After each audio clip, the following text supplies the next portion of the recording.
دلیلی از اینکه چرا گوشای سگ میبرند میفهمین؟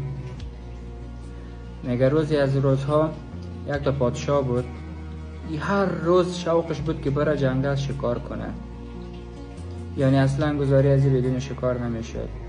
و این همراه خود یک سگ داشت و سگ از این خیلی وفادار بود.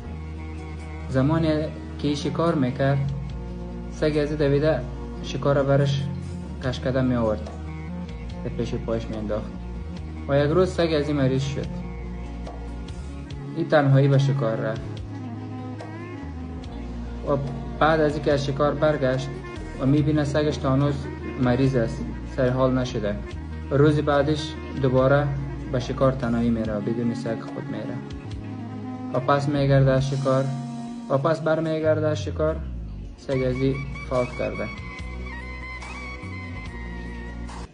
و دلیل از اینکه چرا گوشه سگم میبره من خودم هم نمیفهمم. من خواستم یک دقیقه از وقتتون ضایع کنم و اگر شما کدام دوست دارید دوام بریم در وقتش ضایع کنیم.